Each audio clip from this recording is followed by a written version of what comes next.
কি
ব্যাপার, আপনি এখানে দাঁড়িয়ে আছেন?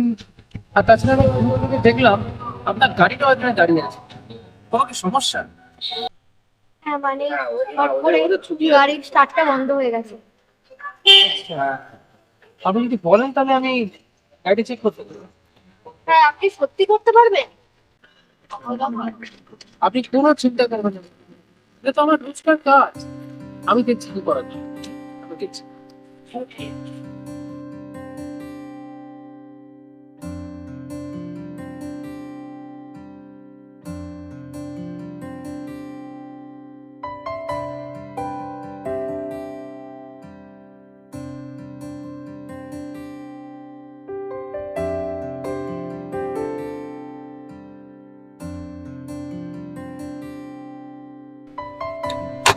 নিন ম্যাডাম, আপনার গাড়িটা ঠিক হয়ে গেছে। ছোট্ট একটা ব্যাটারি কানেকশনের প্রবলেম, আপনার গাড়িটা start হচ্ছে। আপনাকে আমি কি বলে ধন্যবাদ দেবো সেটা আমি বুঝতে পারছি। আর যদি আপনি আমার না থাকতেন তাহলে হয়তো সত্যি খুব না না ম্যাডাম, ধন্যবাদ দেওয়ার কোনো দরকার নেই। আসল কথা কি বলুন তো, মানুষের বিপদে যদি মানুষ পাশেই না দাঁড়ায়। আজ তাহলে আসি ম্যাডাম। পারে না। যত দূর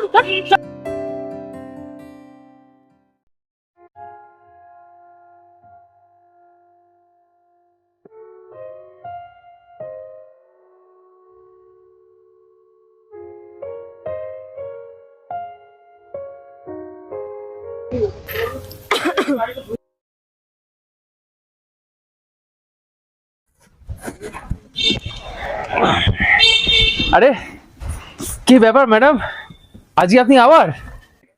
তা গাড়ির কি কোনো সমস্যা হলো নাকি? না না, গাড়ির কোনো সমস্যা হয়নি। আসলে আপনি এত বড় উপকার করলেন, আপনাকে তো ধন্যবাদ জানানোই হয়নি, তাই ভাবলাম আপনাকে ধন্যবাদ জানাতে আসি।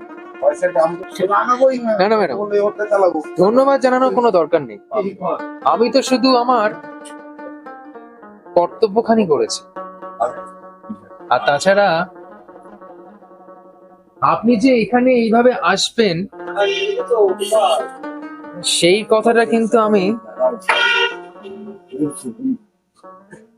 সত্যি ভাবিনি।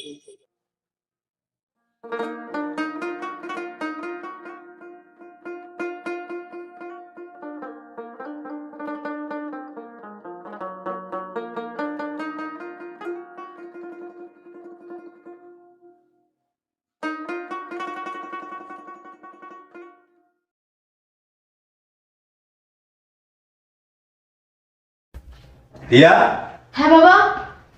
কটা বাজে? এত রাতে তুমি কোথা থেকে এলে? বাবা আমি বিনার বাড়িতে গেছিলাম। চুপ করো।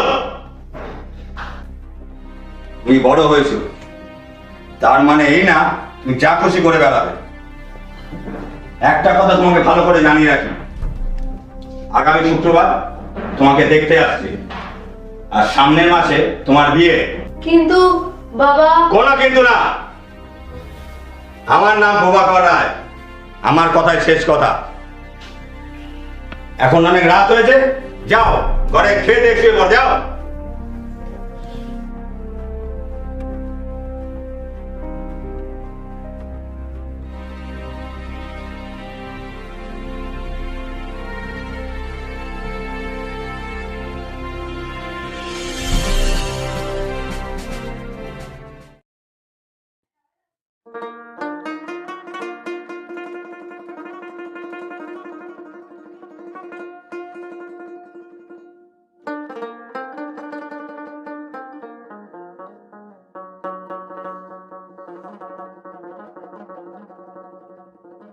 রিয়া,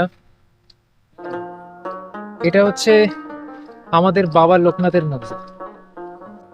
তুমি জানো এই মন্দির কিন্তু ভীষণ জাগ্রত। এই মন্দিরে এসে যে যা মান্নাত করে তার কিন্তু সেই মান্নাত পূরণ হয়ে যায়। আর যে দেখা, আমি এই মন্দিরে তোমার জন্য জানো রিয়া, আমার সাথে এইভাবে না কোনোদিন কেউ কথা বলে না। আমি ছোটবেলা থেকে অনেক দুঃখ, কষ্ট আর যন্ত্রণা নিয়ে বড় হয়েছে, কিন্তু আজ তোমাকে দেখে ভালোবাসার অর্থ কি সেটা আমি বুঝতে পারছি। কিন্তু আমি একটা সাধারণ গ্যারেজের কর্মচারী, আর তুমি কত বড় করে না। আমার আমার খুব ভয় হয় জানো তো, যদি তোমাকে আমি হারিয়ে ফেলি। আমাদের মানুষের জীবনে কষ্ট থাকতেই পারে রাজু, তাতে কি? আমাদের জীবনে তাতে মনে হয় আমাদের জীবনে। হ্যাঁ আমি মানছি তুমি গ্যারেজে কাজ করো, তাতে কি হয়েছে? আমি তোমাকে ভালোবাসি, তুমি যেইভাবে রাখবে আমি ঠিক সেইভাবে থাকবো। আমাদের একটা ঘর হবে, ছোট সন্তান হবে। তুমি ঠিক বলছো? তুমি আমার ছেড়ে কোনোদিন যাবে না তো? না, কারণ আমি তোমাকে ভালোবাসি।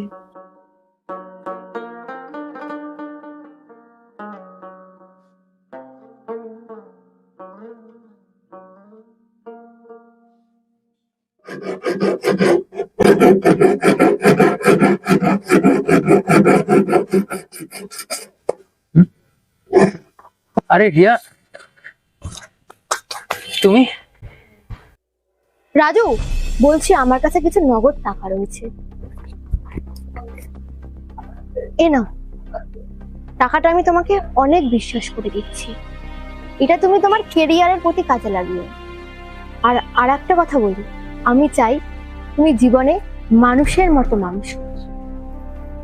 তুমি সত্যি আমাকে বিশ্বাস করে এতগুলো টাকা দিলে? হ্যাঁ। এই কথাটা দেখে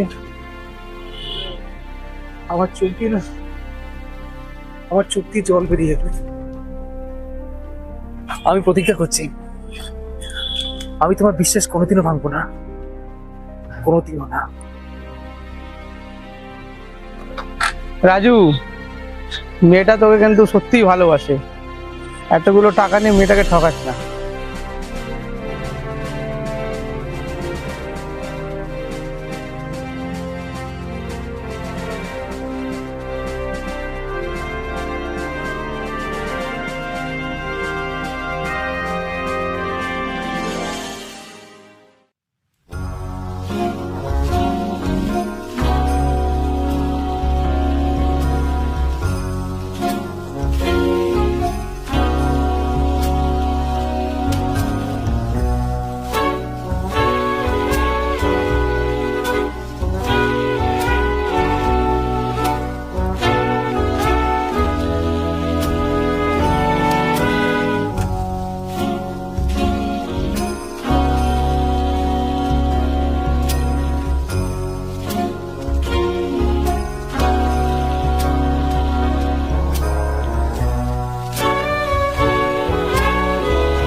বলছি রাজু কি আজকে কাজে এসেছে?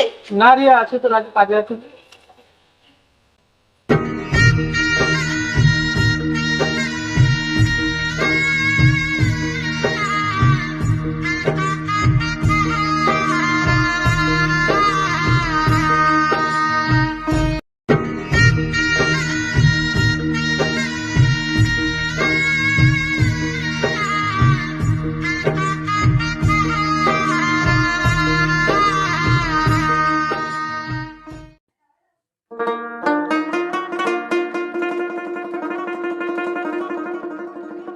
করিন্দা, বলছি রাজু কাজে এসেছে আজকে? না, রাজু কাজে আছে।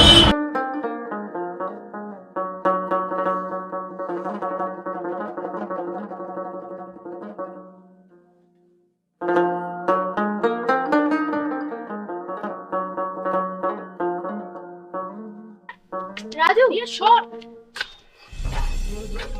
তাহলে তুমি কেন আমাকে ফোন করো? আমি কি কিছু ভুল করেছি? দেখো রিয়া, আমি এখন ভীষণ ব্যস্ত, আর তাছাড়া আমি এখন জীবনটাকে না নতুন ভাবে গড়ার স্বপ্ন দেখছি। কেন? তুমি তো আমাকে নিয়েও একসাথে স্বপ্ন করতে পারো। তুমি হচ্ছে একজন কোটিপতি ঘরের মেয়ে, আর আমি হচ্ছে একজন সাধারণ গ্যারেজের মালিক। তাই তোমার সাথে আমার সম্পর্ক পাড়ার লোকেরাই মানে না।